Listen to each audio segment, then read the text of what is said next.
Morning again. This is the House of Appropriations Committee on Friday, March 14th, 2025. It's 9:30, and we're back to talk about H218, which is related to the opioid abatement special fund. You'll have a copy in front of you if you get paper of the fiscal note itself, and the actual bill will be on our committee page. So that's how we're doing it. And we have with us Katie McGlynn from Legislative Council to come talk to us about the bill. So welcome. Thank you. Good morning. Katie McGlynn, Office of Legislative Council. Do you want me to share on the screen? If so, I need to log into Zoom. Why don't you do that, just because there'll be people watching too, and then they can. Okay, great. Give me 1 second to do that. And we have somebody from Human Services Committee here. Yes, Representative Eric Bly for the record officer. Thank you. Welcome. Just raise your hand if you've got questions, or if you end up wanting to explain something, we'll pull you up to the. I appreciate it. I'd like to have that opportunity. Okay.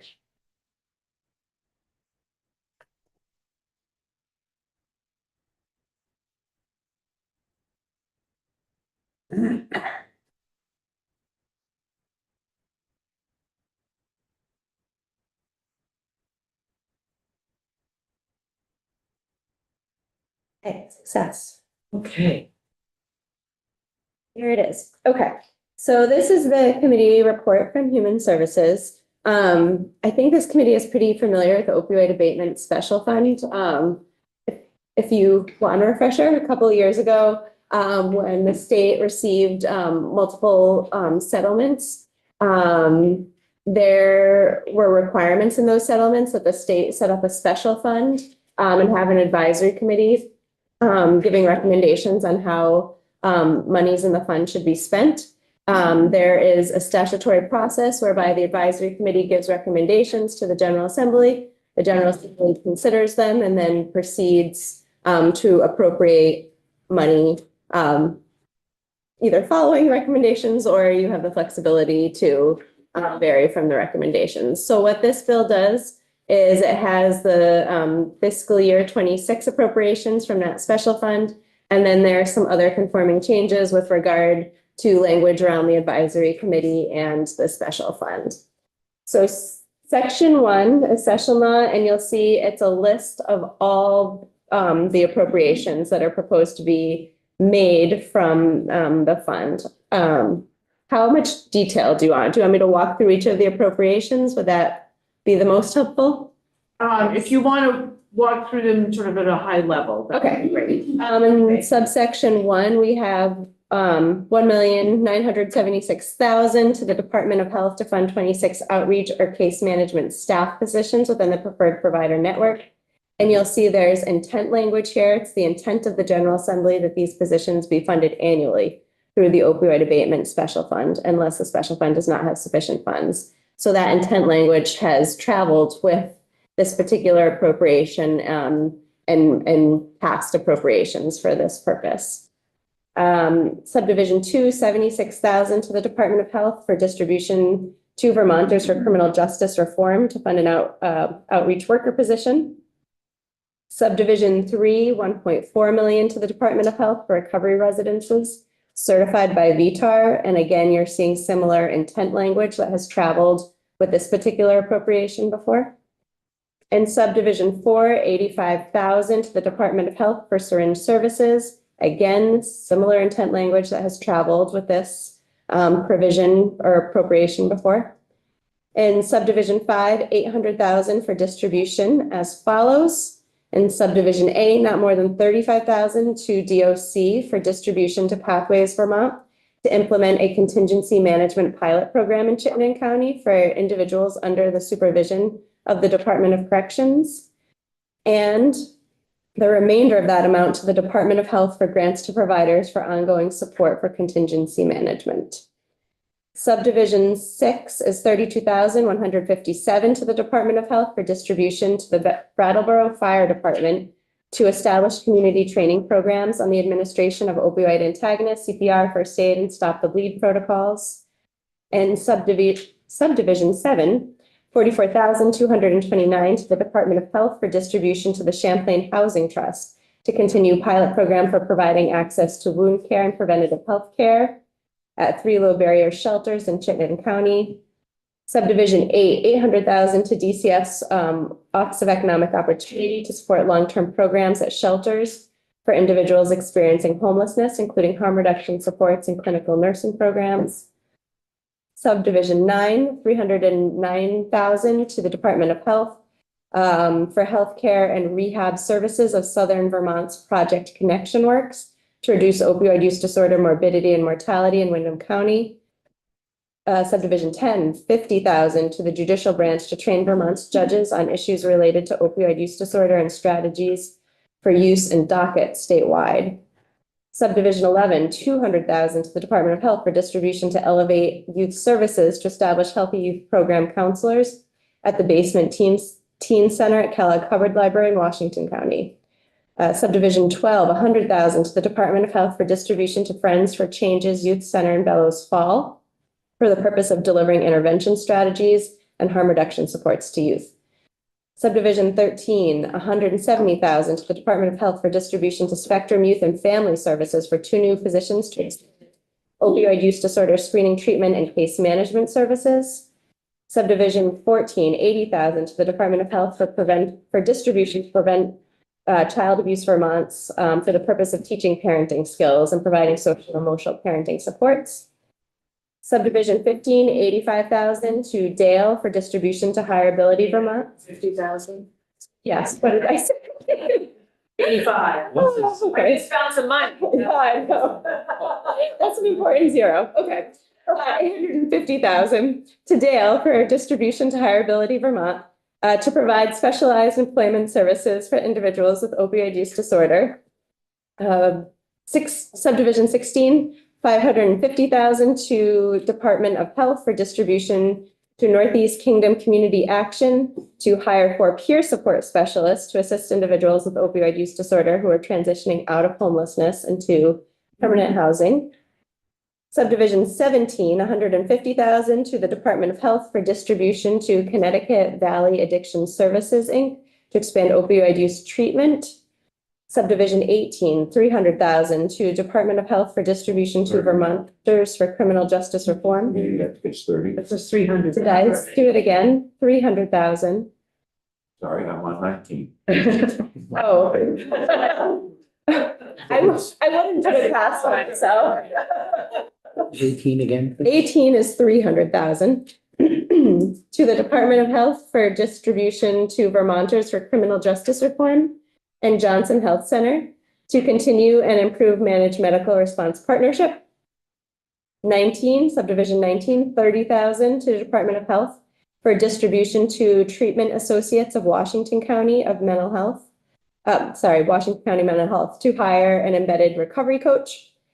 And lastly, subdivision 20, 20,824 to the Department of Health for distribution to Umbrella to provide integrated services between domestic and sexual violence providers and partners in recovery.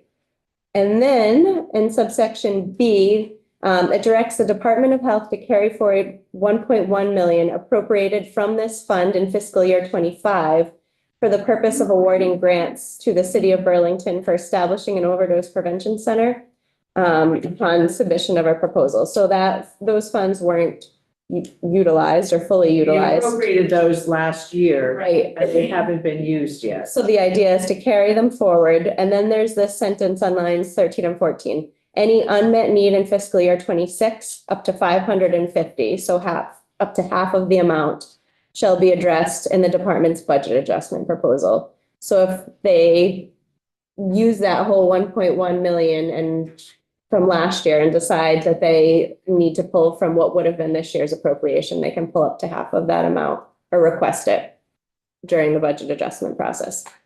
In subsection C, all grants and agreements associated with the funds, this has to do with outcome measures and collecting data. So the department is going to be collecting outcome data for accountability for all grants that are issued pursuant to this section. So those are the appropriations. Section 2 makes amendments in our chapter in Title 18, the opioid use disorder chapter. One of the more technical, not substantive changes that we noticed going through is that the terminology medication assisted treatment has been changed in statute in most places to medication for opioid use disorder. But as we went through this process, there are a few places where it wasn't changed. So you'll see those changes here. Scrolling down to subchapter 2, opioid settlement. The first section here is the opioid settlement advisory committee. And we have some of those technical changes updating MAT to MOUD. But then in subsection C, powers and duties. What page am I on so you can follow along? I'm on page 7. Yeah. So we again have that MAT to MOUD change. And then we have the same change in subdivision C2. In subsection E, there's a couple sentences added. So this is language that has to do with the advisory committee that's working on making recommendations to the General Assembly about how to use money in the special fund, and the process by which they sort of govern themselves in that process and convey that information to the General Assembly. So there is a sentence that recommendations of the advisory committee shall be informed by outcomes and measurements reported by previous grantees. So they're looking at the outcomes that we're requesting when they're making their decisions. And at the bottom of that paragraph, another sentence is added.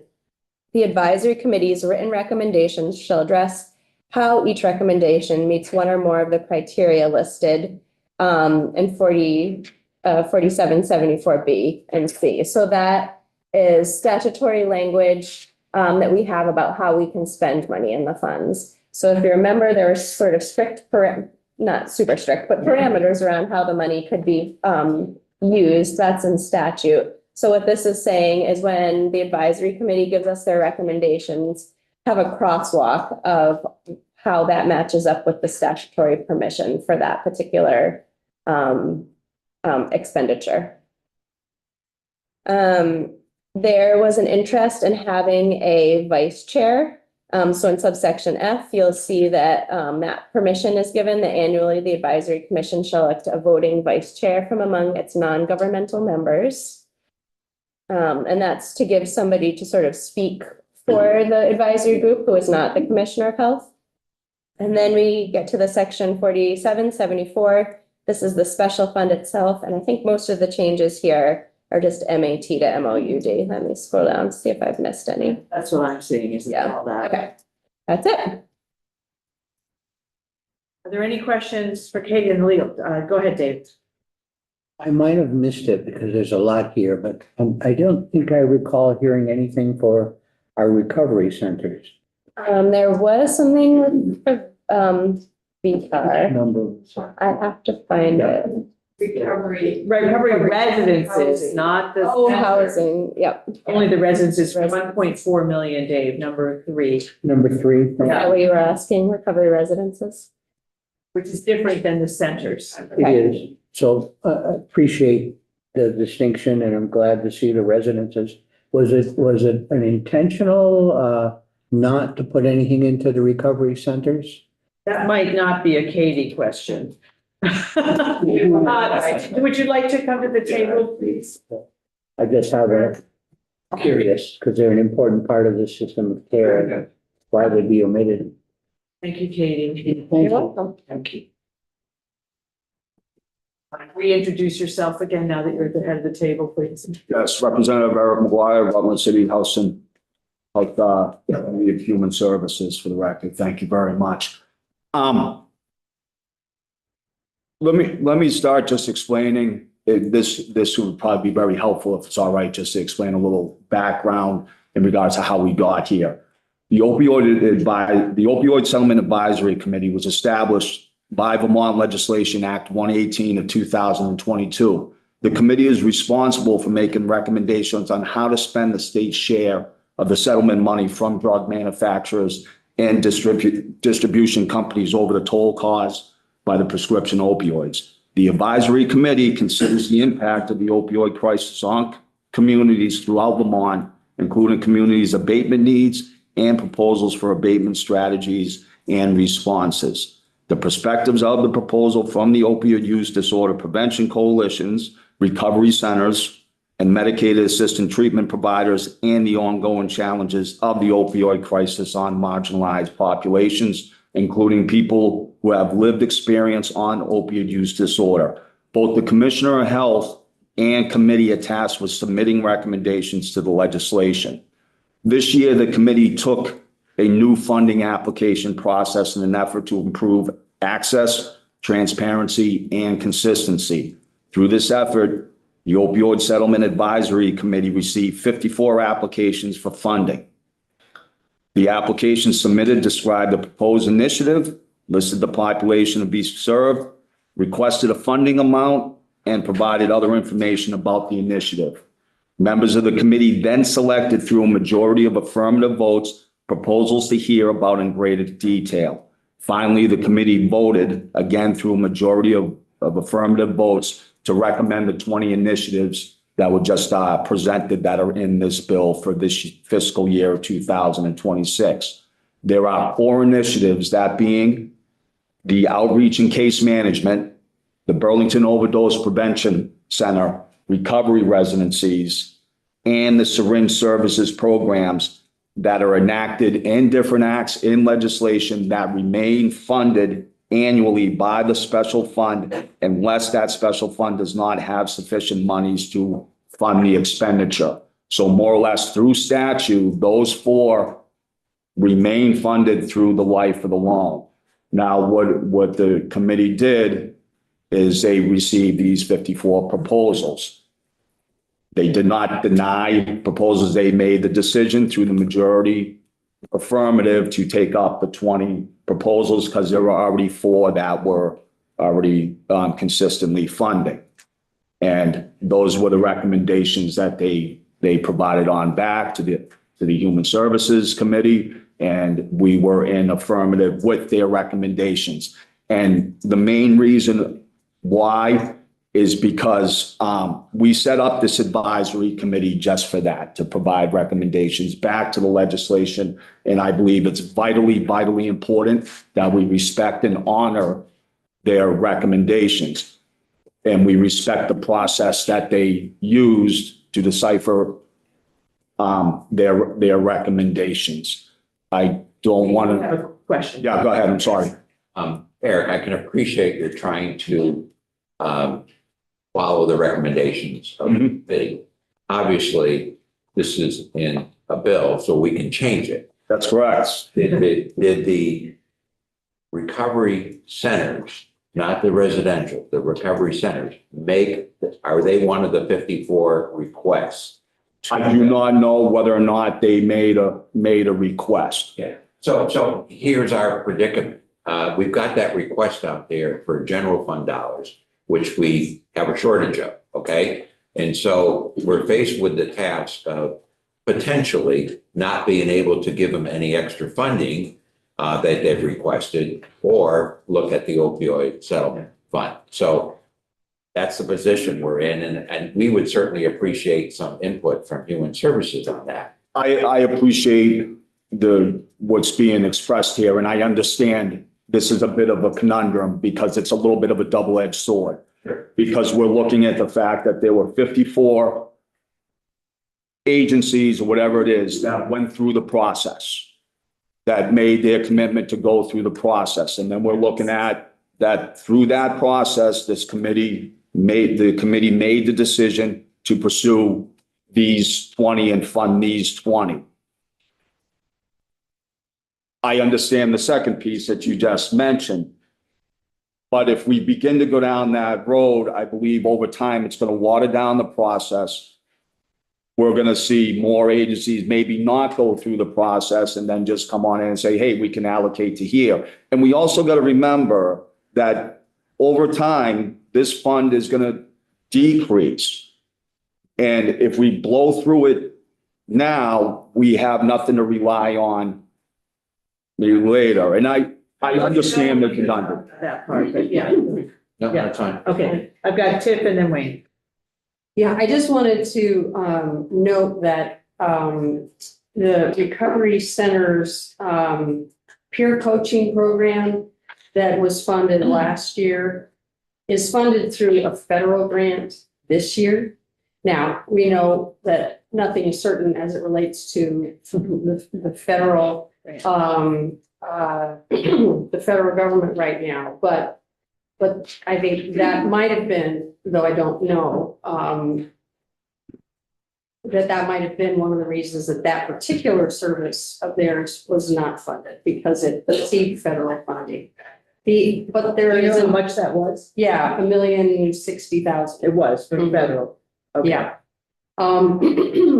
And but there have been requests, you've heard about them in public testimony from the recovery centers, as well. And I think that they put in a request that where all of the asks were made in one application, and of the other asks, even if they were from the same places, were separate asks. I guess it was a Google Doc form that was used, and at any rate, there, as far as I know, there wasn't a clear explanation as to why those services weren't funded.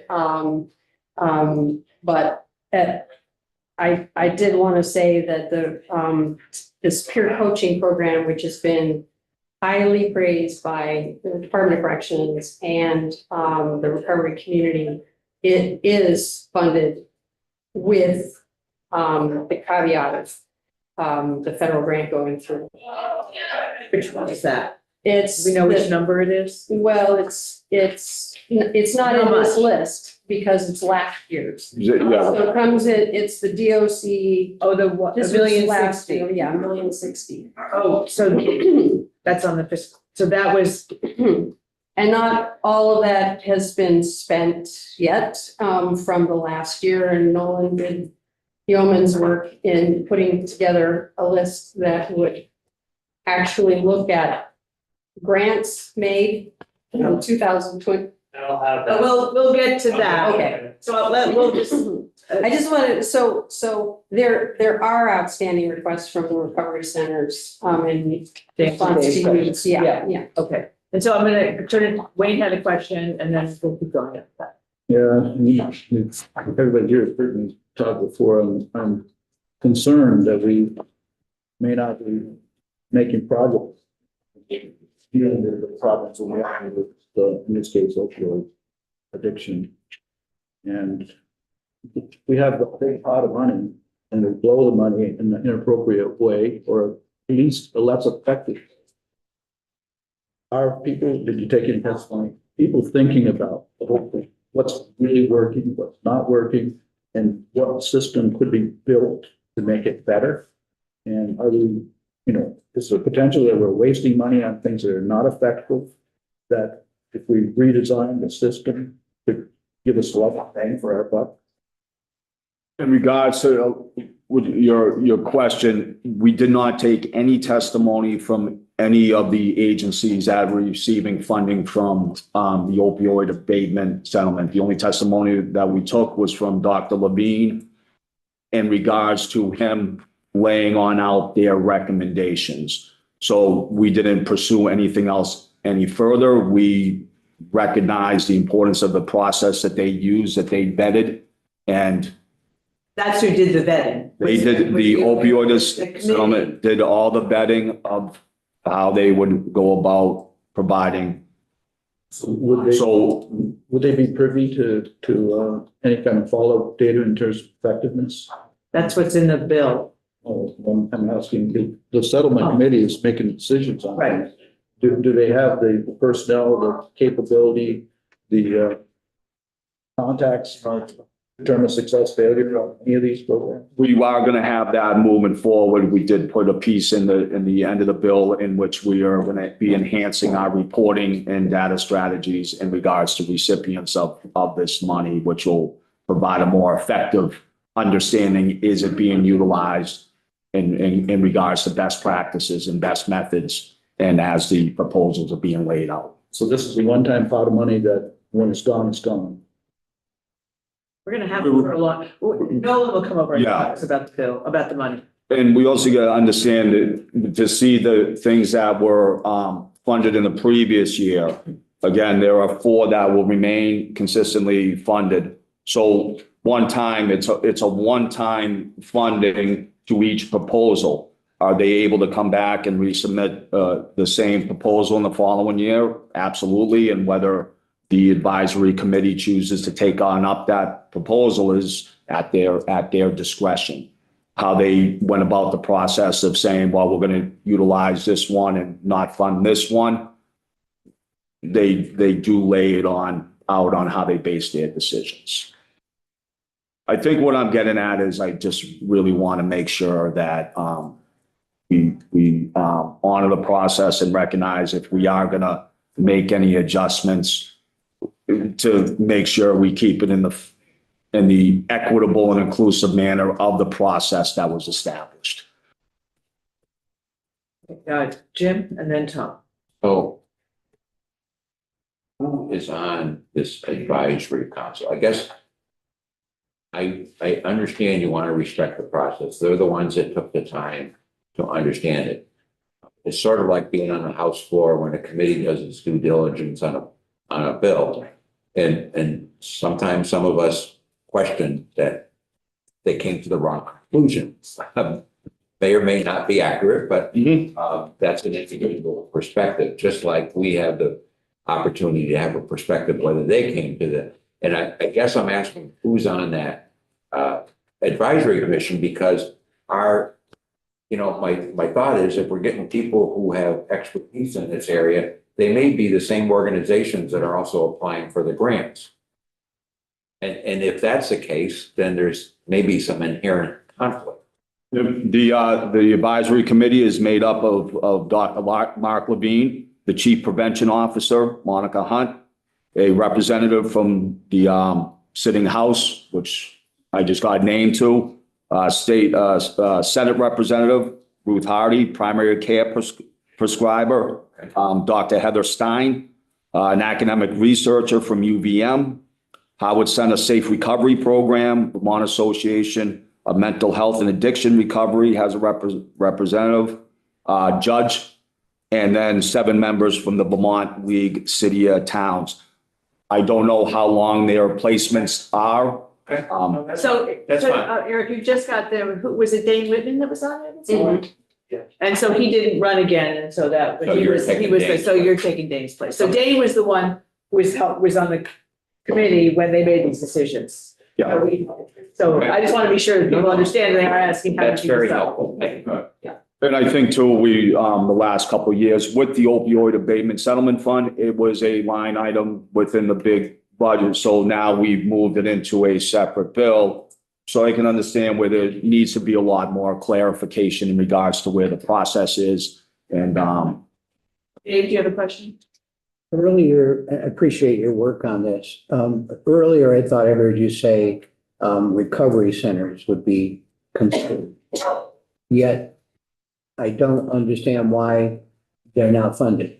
yeah, no, the recovery centers in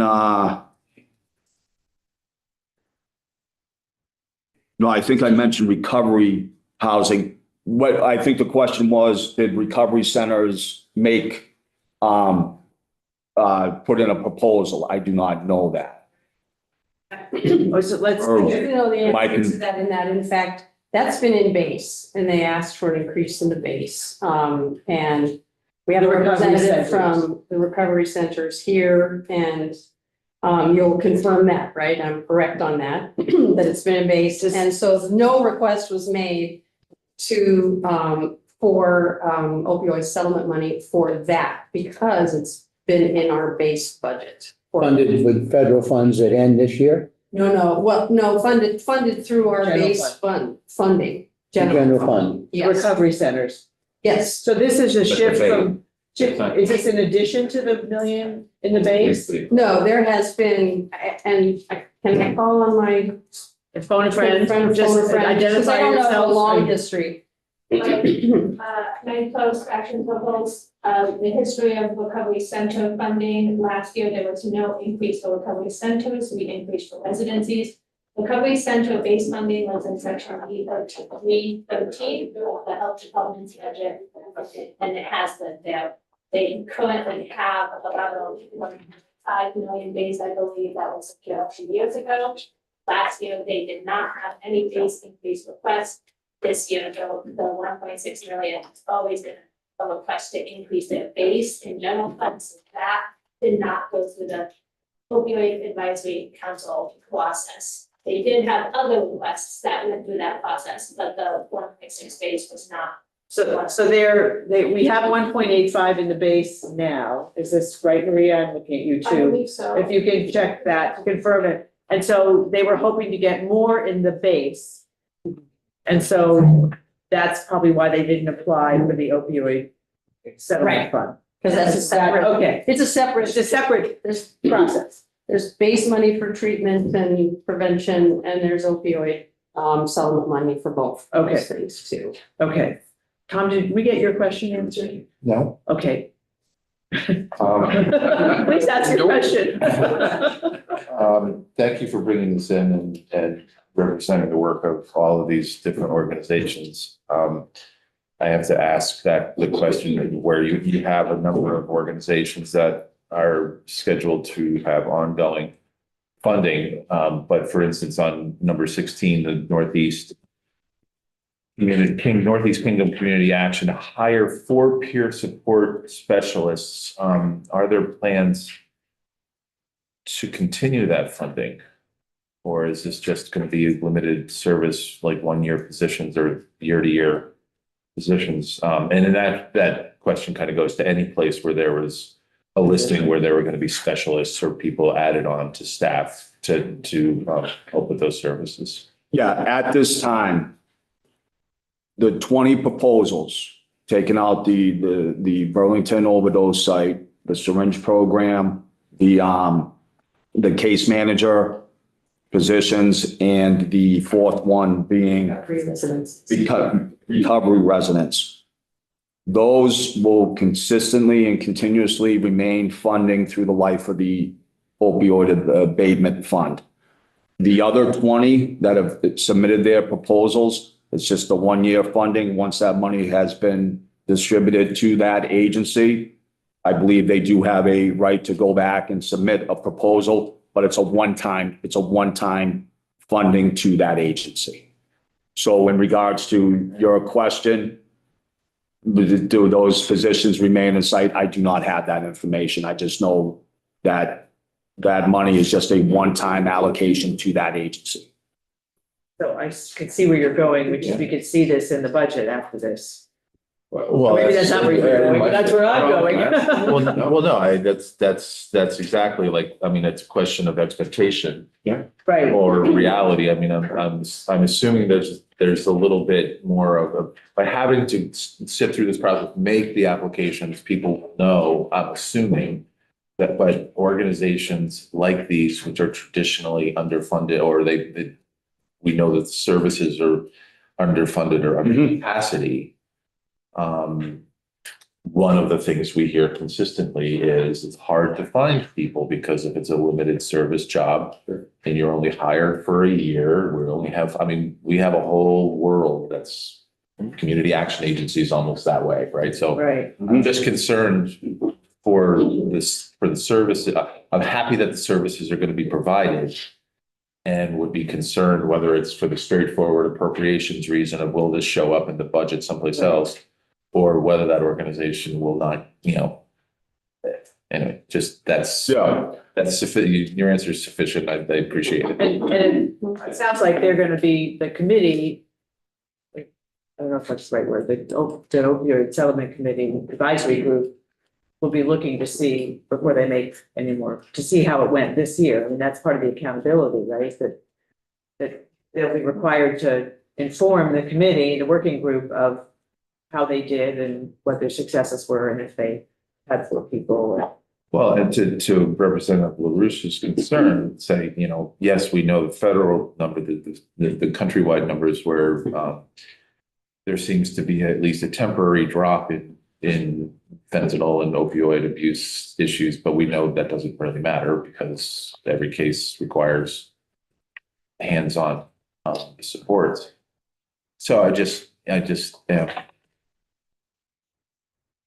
I would, I'd hate to see a process where we show success for a year because we had some proper staffing, Right, and then and then it has to go away. Yeah, I understand the concern. I work in this field. And it's difficult when you do, look at this as like applying for a grant. You get a multitude of agencies that apply for a grant. And some agencies, their grant proposal gets accepted. Here's your one-time funding, and then you utilize it to the best of your discretion to meet the needs to reduce the risk of the individuals you're being serving. So I get that concern of agencies putting in proposals to fund positions in which that funding is only being applied at a one-time setting. And the fund is also not set up, the opioid abatement, it's not even a scene. You can't sustainably, fiscally sustain that position with a one-time funding and then have an expectation that submitting the proposal the following year is guaranteed to get funded again. So We this is gotta something- share the wealth, so to speak, to other agencies. This is something for you to keep in mind as you're going on to the committee and you'll be involved in those decisions. Absolutely. Yeah. And I wish I had some, no, I don't wish, I don't like using the word wish. It's like hope. It means you don't have a plan. But I did do a little, just a background, just to get updated on a few things. I just didn't have enough time to get caught on up because I went back to look at a couple of the minutes from their decisions and so forth. But for some of the questions they've been asked, and I haven't gone back that far. So coming in here next year, Mhm. I- You'll have more. Oh, I'll be a lot more knowledgeable of the process. Will in your committee too. The Yeah, vote on this was 10-1. 10-1, yes. Okay, thank you. I want to get Nolan up here to talk about, you're welcome to stay there if you want. McGuire, but Nolan, come tell us more about the fiscal note if you would, please. Good if you stay, when you throw the hard balls. Pass it up. Take a swing. We'll take a swing. For the record, Nolan Lang with the Joint Fiscal Office, you have two documents from me. One is the fiscal note, which is basically a colorful version of Katie's bill. And then the second thing I put up is a chart I put together. I'm going to share that. And if you want hard copies, Aaron has hard copies. Is it part of this? No, it's fresh. Chart is not. It's fresh. It's another new chart. A new chart. It's less colorful, sorry. So what this chart does, and I'm sharing this because it helped the committee make some of their decisions. Oh, why can't I blow this up? Oh, let's see.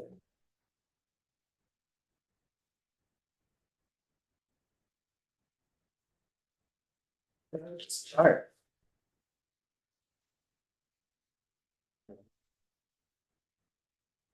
Thank you. Okay, I have to stop share for 1 second. Sorry. Because it's blocking my screen, so I can't get to the.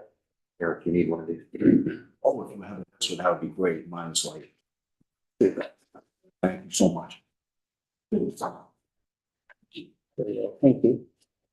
All right, I'll share one.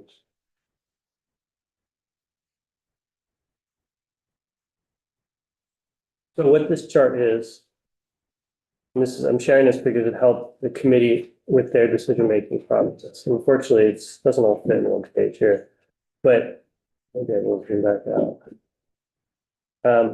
So on the left side, oh, and this still has a typo.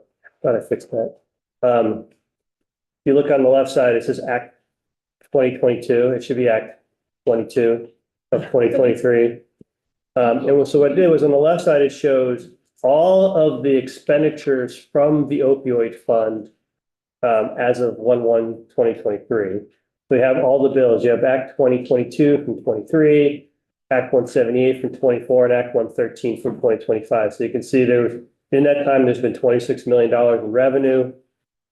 You've appropriated 14 million, and that left 12 million left. And so on the right side is how the Committee on Human Services plans to spend that 12 million. And they spent 8.78 million of it. So there's still 3.25 on the bottom line. Now, the other thing you have on the left is, and this was actually to the brilliance of Rep. Lumley, who was like, how much of these have we spent? So you have a list of what have been the expenses? How much has been, so the expenses are, how much has actually been spent? Then you have unspent obligations. So that's how much has been obligated, which means they've contracted, but it hasn't gone out the door yet.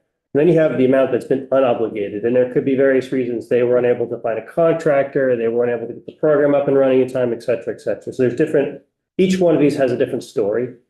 I won't be the one to tell you that story. I'm the one to show you the numbers. And then finally, you'll see some stuff has gray lines across. That was me just trying to make the connection between previous appropriations and the current appropriations. For instance, outreach and case management was 1.976 in Act 22. And you can see that it's also in H218. So that was to try to make the connection of what has been in previous bills and what's in the current bill. Any questions? Yeah, well, my questions are probably with the committee or, help. I mean, there's a whole lot of unspent stuff. I can explain Right. many of them, having been in contact with the Department of Health to try to understand. Because that's a lot, there's 10 million, 1.5 million of unspent obligations, a bunch of which go back to 2023. Some of it is billing. Some of the money didn't get out until X date, and then billing cycles being what they are. They haven't gotten bills. The treatment satellite services, I believe the contracts have just been finalized, that $2 million, and so that has not even started.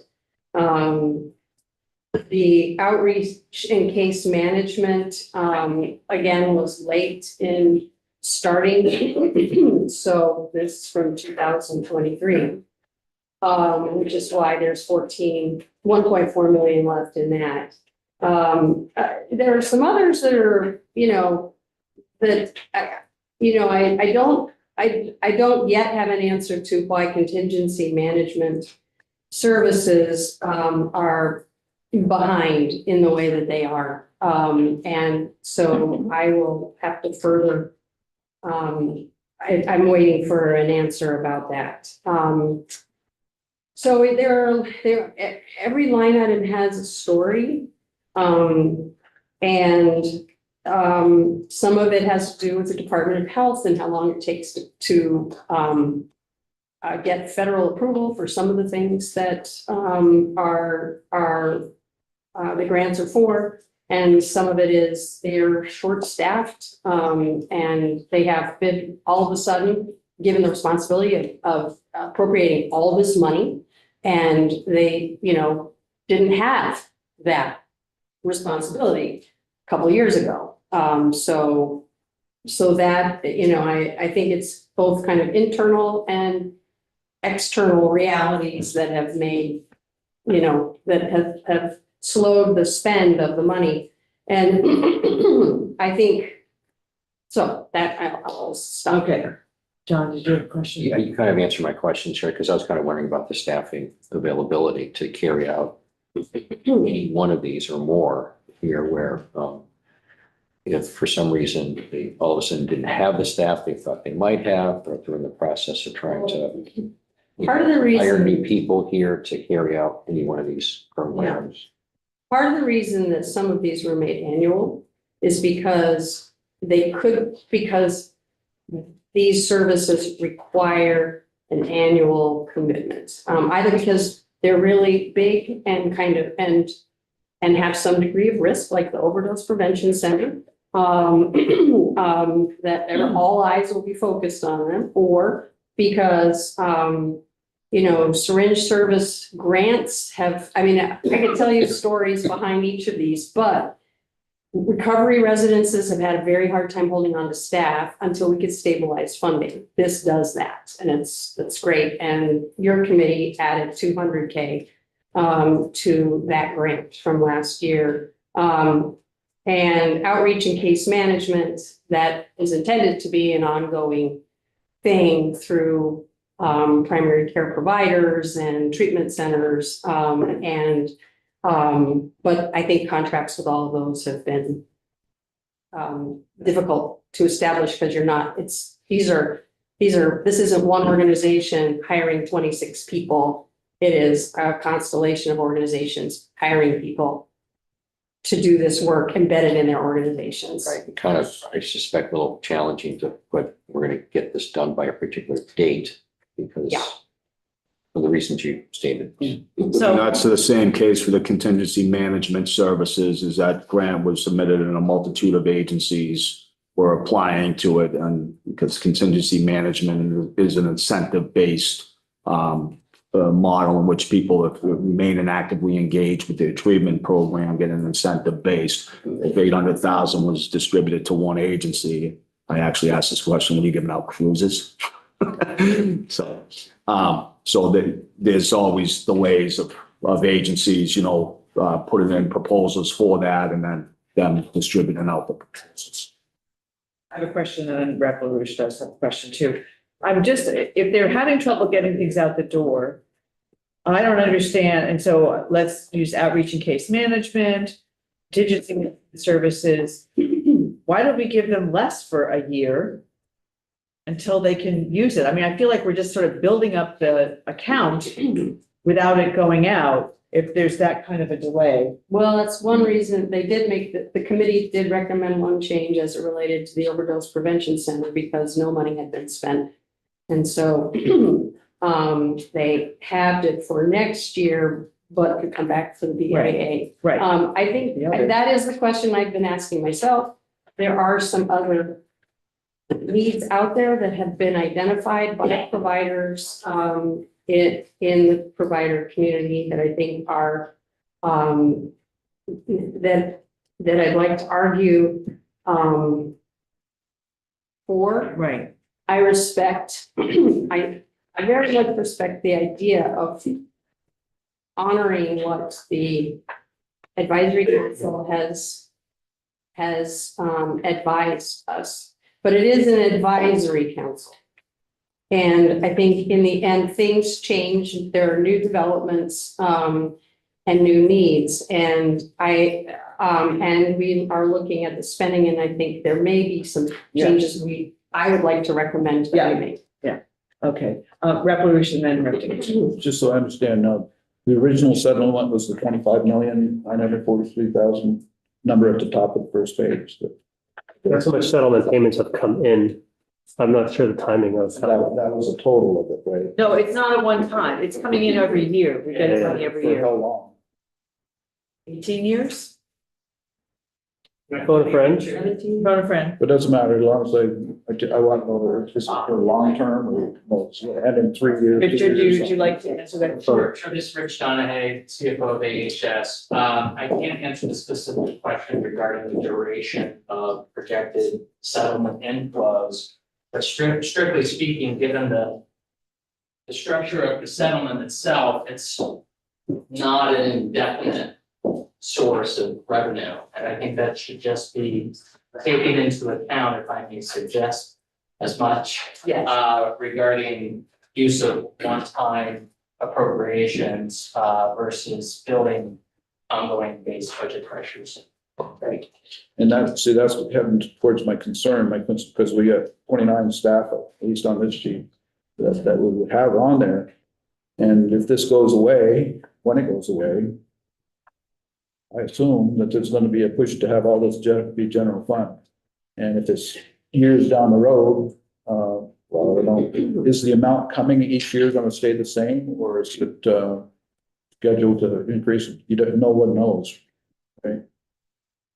We do know that there's an additional $22 million that through a settlement with the Sacklers that is coming to Vermont. And would, I think, go to this fund. I think you and I talked about that. That was a change settlement, I think. It's already existing. Yeah. The original settlement had gone over a number of years now. I think we're No, gonna get there's one part of it. Right, we're gonna get it condensed into one Right. payment. Is that right? Rich? Yeah, but it's not in addition. I don't But think. the terms of that, your Sackler related settlement remain to be determined. That is something else we've discussed. And my comments, of course, don't change at all the recommendation by the Department of Health and Commissioner Levine. I know that right out of the gates in terms of those obligations that would potentially be ongoing. They were considered first in the funding queue for the recommendations. And so of course, where I'm going, is that, you know, is this money gonna be always available through time? Are we developing a program that's gonna be efficient and effective in the use of it? And at the end of the period of time, are we sidling, I'll probably be dead by then, but are we sidling the state of Vermont? So we aren't gonna know until we do the program whether it's efficient. You don't really know those things always going in. So that's why you have the accountability on the other side. And it's, I think, a concern we all need to be aware of anytime, whether the administration puts in 26 limited service positions or we put things in here. This is what happened during ARPA too, right? We hired, and so not everything is gonna come back. We're not gonna say you get to keep all those positions that were ARPA funded. So this is a perpetual issue. And so Lynn. Yeah, I'm looking at this, the acts that have been done over the years, and if Act 113 for 2025, that's a lot of that's unspent, that's obligated but unspent, basically. And that would make sense to some extent because we're still in 25 and there's stuff that could happen moving into the spring. And but one of the questions I have, and maybe this is really more for the new member of the opioid advisory committee, are we sort of looking at the same old and not looking at new and innovative ways that might, we don't know, but maybe more effective, or other places have tried? And so, we just sort of look at the same old things we've always funded, and now are these part of the reason why these are harder? Because we do this with ARPA money, we did this with care money, we did this, how do you get it out the door? What's shovel ready? How do we go make it happen quickly or make it effective? The opioid settlement advisory committee, obviously you got the four that you're gonna keep funded. And then they look at integration with community life, which is where you saw the Brattleboro Fire Department's request for community training programs to administer the opioid antagonist, CPR, first aid, stop the bleeding protocols. So they're integrating their money into their community life, integration into daily activities and needs, elevating some youth services, Spectrum Youth and Family, 2 positions to expand their opioid use disorder screening, treatment, and case management services to youth. So really integrating into the youth proportionally across the state. And of course, integration with care, expanding opioid use treatment in rural communities, or hiring and vetted recovery coaches into our facilities. So these really invest into and strengthen our infrastructure of continuum of care when addressing the opioid use disorder. So as things continue to progress, yes, the agencies will request a one-time funding. Their proposal, they know it's a one-time funding. They know it's not going to be consistently allocated year after year. It's that proposal for that year. And then the advisory committee takes that proposal under consideration and sees whether or not it fits into the dynamics as laid out in care, community life, care and clinical practices, or what was the third one I said? Integration of care and integration with community life and integration with daily activities and needs. Can I Yes, go ahead.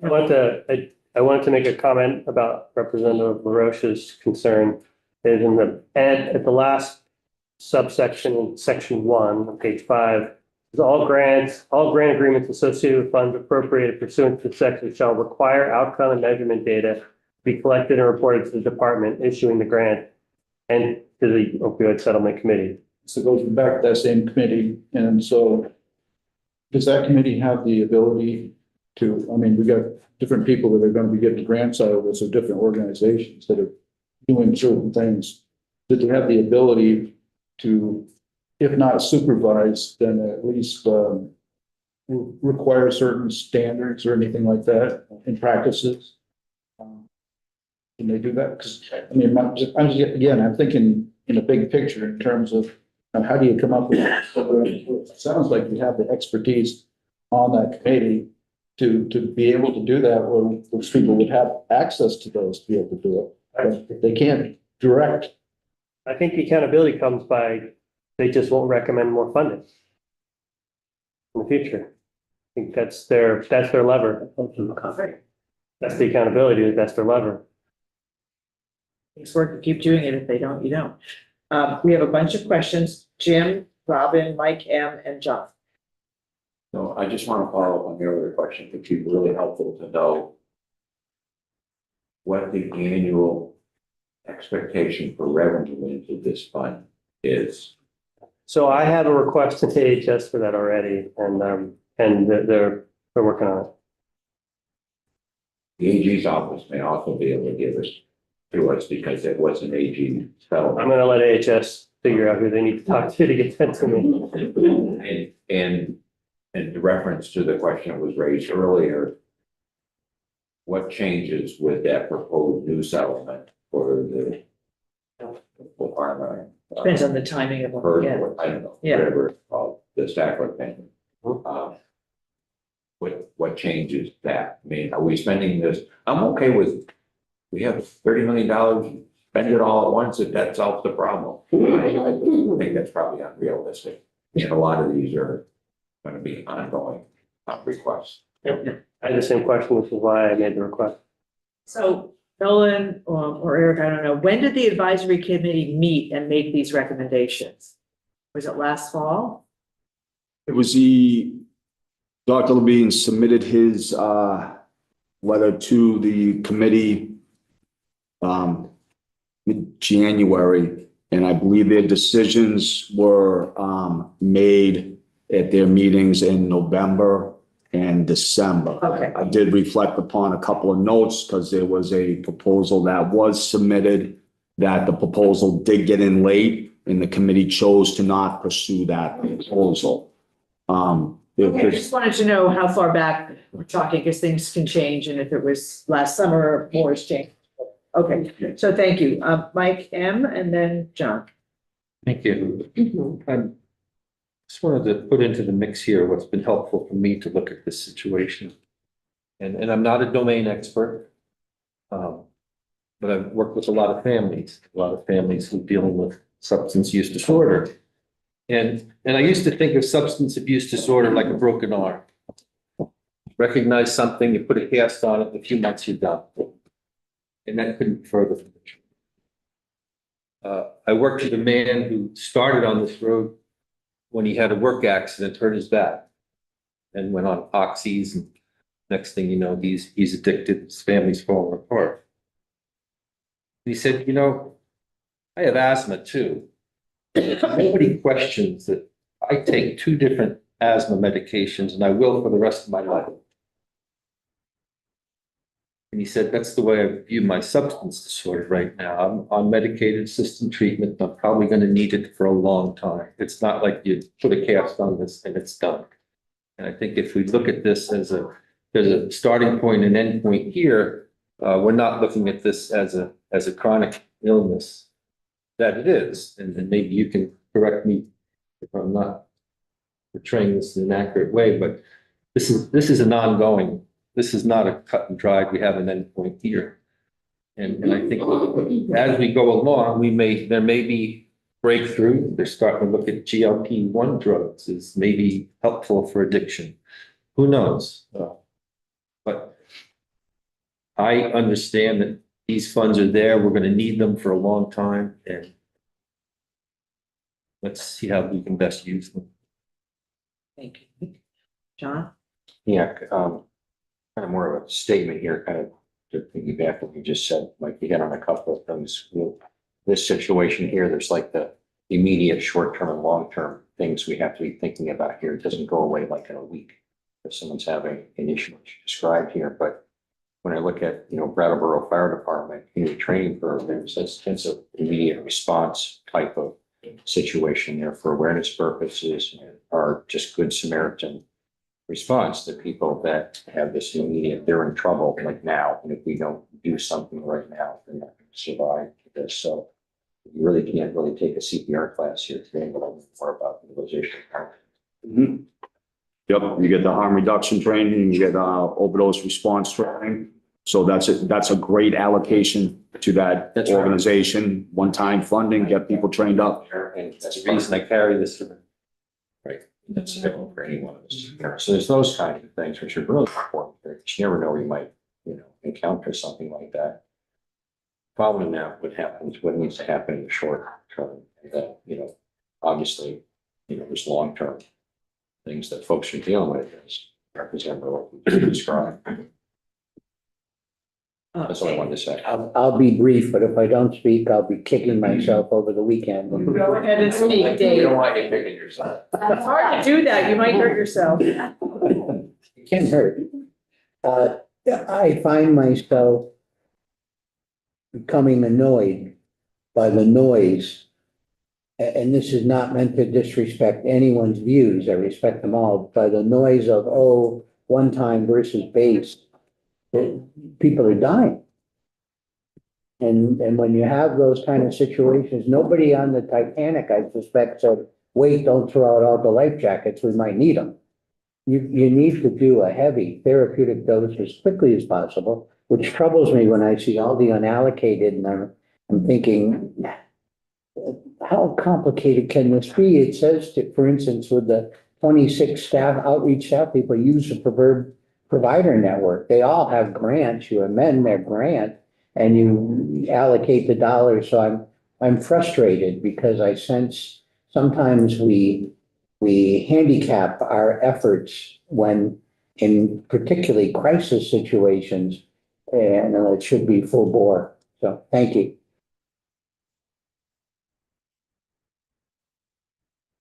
Anything more you want to add to what you No, know about what this? what I would like to say is that I have, I've shared my view with the chair and with, Chair Wood, that I'd like to be able to hold on to this bill till we had a chance to discuss, the budget and B 315, and its recommendations, because I think they're all kind of part and parcel. So I'd like to hold on to the bill for. We're not voting today. We're hearing today, and when there's this much money involved and we have a budget we're dealing with, so Tip will be in touch if she's got questions. Eric, Nolan, everybody else who's involved in this. I know she's already on top of it and trying to figure that out. Madam Chair, may I make one more comment? You may make one more close. I agree 100% with what is being said in regards to statements. What I would like to request, though, if there's going to be any consideration to adding anything into this bill, that we first consider those proposals that went through the process and were submitted and may not have been taken up. What I am requesting is that we don't utilize it in ways in which those proposals, you get where I'm going? Yeah, the first priority from your standpoint is the ones that didn't make the cut. Exactly. Okay. I wouldn't have, but I do want to go on the record, I would have significant, and I think most would have some frustrations if things got funded that didn't go through the process. Okay. That wouldn't be fair. I think we hear you loud and clear. I appreciate that. We'll be, working with your chair and whoever else she needs to help figure this out. And we appreciate you letting us know, what your preferences are. Terrific. Thank you so much, everybody, for your time, and thank you for all, I know you're all under the gun and all the hard work you put in, so thank you. Thank you. Thank you. Okay. I have one question. I'm gonna ask this, representative. Under here, it's a budget recovery center DOC, and it has 1.06 million, and it's still obligated but unspent. The question is if that was in the budget. That's not part of this process. Although it appears that it was in the budget last year. It was, and there is a lag time. I've been going back and forth with the finance office, at the Department of Health. And so, and I just heard from the folks at Syringe Services that they have drawn down that $700,000. So I'm not quite sure. I'm trying to get to the bottom of it, but Is it just a matter of taking time that we have to be like really aware of, or is it something in these agencies, or, you know? no, I would say that I think the Department of Health has been under a lot of pressure to try to get all of these grants out and manage this process. It has taken a long time. They also have to go through a vetting process with the feds on some of these things. So, so there is an amount of time it takes. I think it has taken longer than it needs to have.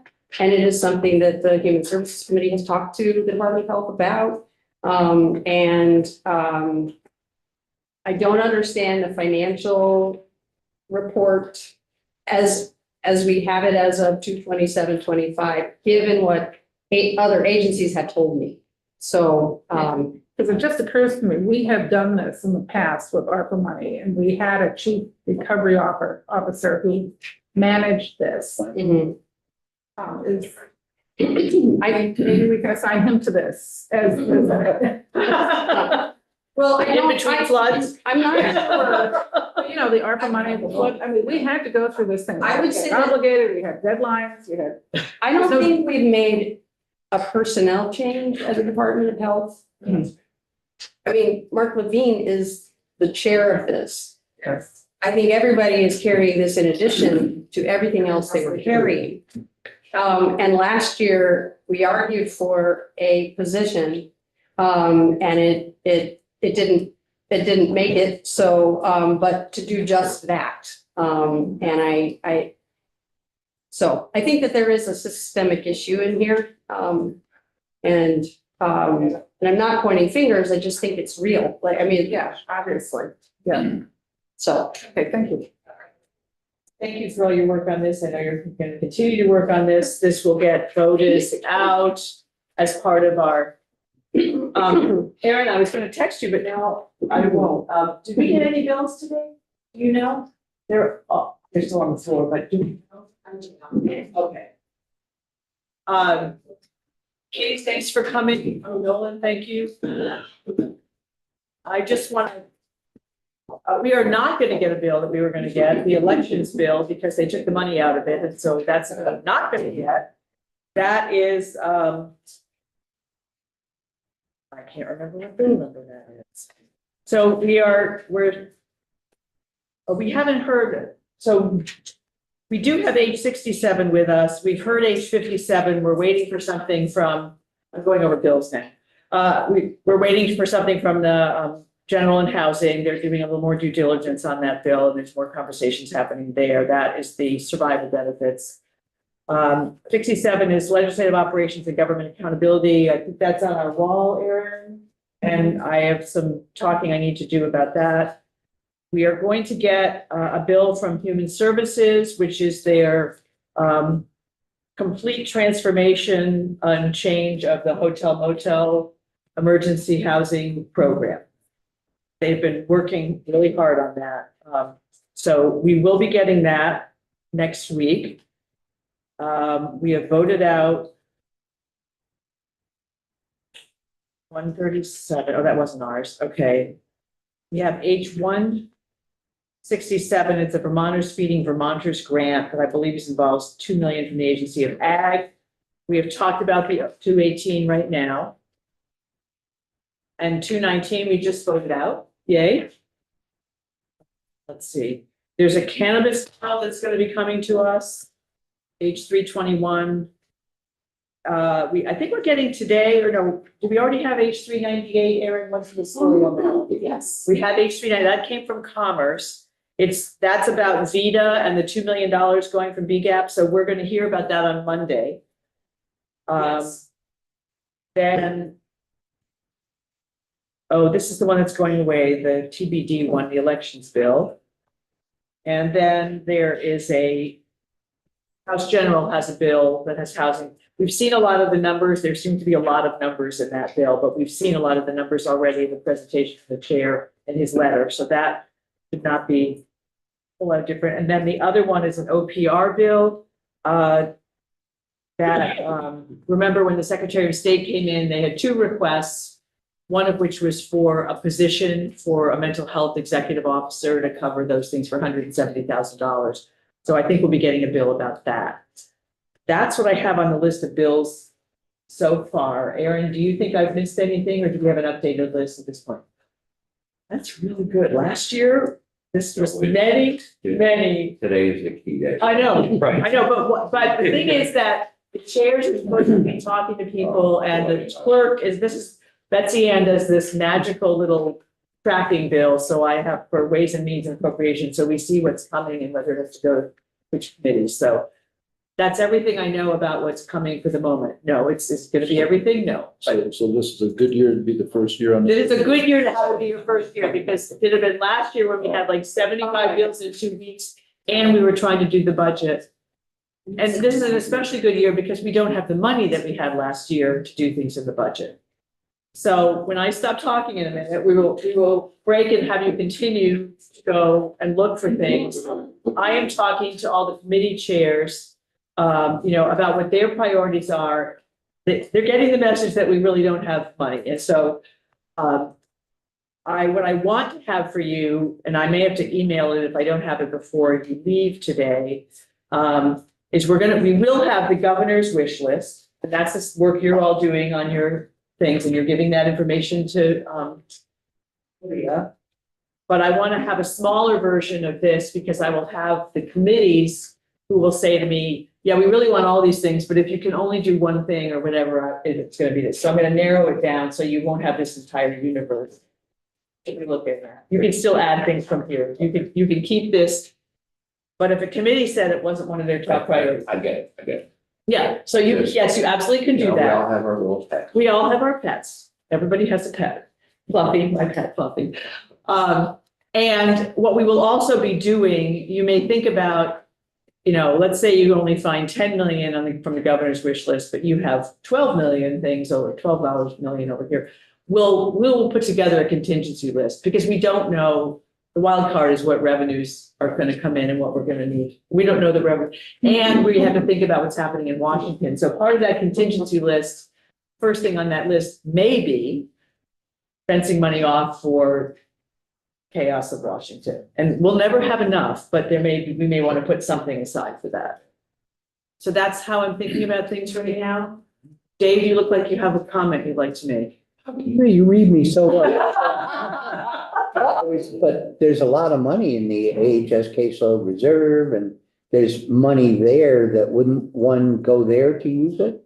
Depending upon what it was that we get, that's a problem. Yes, if we have. We do have reserves. We have some reserves, we have stabilization reserves, but there's also places, so, this is a small one, but we know that, Agency of Ag, the 1.7 million that finally made the news today, that they're not getting any grant. Now, that's not one that's going to break everybody's back. So, but there are going to be other things. Sure. So we want to, and we don't know what they all are. So anyway, so that's where we are. So we're gonna break in a minute and have you continue to do your work, and we'll start up again here at 1. We'll give you what we've got and may say it may be another hour before we can get you all the right spreadsheets or whatever, but we'll get all of that. And then, so it's going to be really continuing to work, and then you know what your weekend homework is. Maria and I will be around if you have any questions about any of this. And do you have any questions now before we go live? Clear on what we're doing?